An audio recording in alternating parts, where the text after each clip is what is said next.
सभी सात्विक लोगों को राधे राधे। आज हम सुनेंगे भाद्रपद माह के कृष्ण पक्ष की अजय एकादशी की कथा। लेकिन इससे पहले हम जानेंगे कि एकादशी का व्रत क्यों किया जाता है।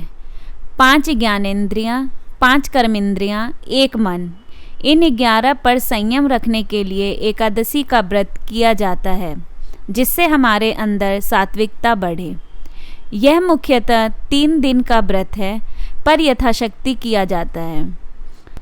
अर्थात यदि आप में क्षमता है तो 10वीं को केवल एक बार भोजन कीजिए, एकादशी को कुछ ना खाएं तथा द्वादशी को ब्राह्मण को दान देकर पारण करें और उस दिन भी एक ही समय भोजन करें। तीनों दिन सात्विकता का विशेष ध्यान रखें। जो लोग ऐसा नहीं कर सकते वह सिर्फ एकादशी को एक बार फलाहार करके भी व्रत कर सकते हैं। इस दिन भगवान विष्णु के आगे दीपक जलाकर पूजा करें, भोग लगाएं, एकादशी की कथा सुनें और भजन करें। एकादशी के दिन क्रोध, लोभ और नींद का त्याग करें, झूठ ना बोलें, दूसरों की निंदा ना करें, ब्राह्मण व धर्म के बारे में अपशब्द ना बोलें तथा ऐसा करने वाले व्यक्तियों से दूर रहें। आधी रात तक जागरण करें। अब हम सुनेंगे एकादशी की कथा। युधिष्ठिर ने पूछा, जनार्दन, अब मैं यह सुनना चाहता हूँ कि भाद्रपद मास के कृष्ण पक्ष में कौन सी एकादशी होती है, कृपया बताइए। भगवान श्री कृष्ण बोले, राजन, एक चित्त होकर सुनो। भाद्रपद मास के कृष्ण पक्ष की एकादशी का नाम अजय है। वह सब पापों का नाश करने वाली बताई गई है। जो भगवान ऋषिकेश का पूजन करके इसका व्रत करता है, उसके सारे पाप नष्ट हो जाते हैं। पूर्व काल में हरिश्चंद्र नामक एक विख्यात चक्रवर्ती राजा हुए, जो समस्त भूमंडल के स्वामी और सत्य प्रतिज्ञ थे। एक समय किसी कर्म का फल भोग प्राप्त होने पर उन्हें राज्य से भ्रष्ट होना पड़ा। राजा ने अपनी पत्नी और पुत्र को बेचा, फिर अपने को भी बेच दिया।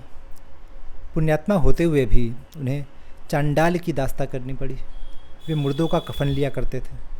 इतने पर भी नृपश्रेष्ठ हरिश्चंद्र सत्य से विचलित नहीं हुए। इस प्रकार चांडाल की दास्ता करते हुए अनेक वर्ष व्यतीत हो गए। इससे राजा को बड़ी चिंता हुई। वे अत्यंत दुखी होकर सोचने लगे, क्या करूं, कहाँ जाऊं, कैसे मेरा उद्धार हो। इस प्रकार चिंता करते करते वे शोक के समुद्र में डूब गए। राजा को आतुर देखकर कोई मुनि उनके पास आया। ये महर्षि गौतम थे। श्रेष्ठ ब्राह्मण को आया देख श्रेष्ठ नृप ने उनके चरणों में प्रणाम किया और दोनों हाथ जोड़कर गौतम के सामने खड़े होकर अपना सारा दुखमय समाचार कह सुनाया। राजा की बात सुनकर गौतम ने कहा, राजन, भादो के कृष्ण पक्ष में अत्यंत कल्याणमयी अजय नाम की एकादशी आ रही है, जो पुण्य प्रदान करने वाली है।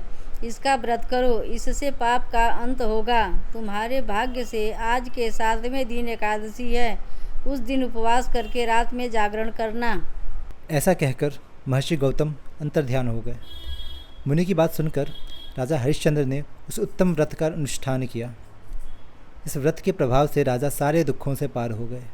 उन्हें पत्नी का सन्निधान मिला, पुत्र का जीवन मिल गया, आकाश में दुंदुभियाँ बज उठीं, देवलोक से फूलों की वर्षा होने लगी।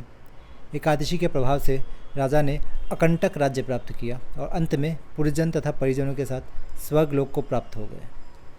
राजा युधिष्ठिर, जो मनुष्य ऐसा व्रत करते हैं वे सब पापों से मुक्त हो स्वर्गलोक में जाते हैं।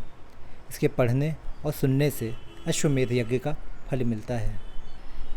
यहाँ अजय एकादशी की कथा समाप्त हुई।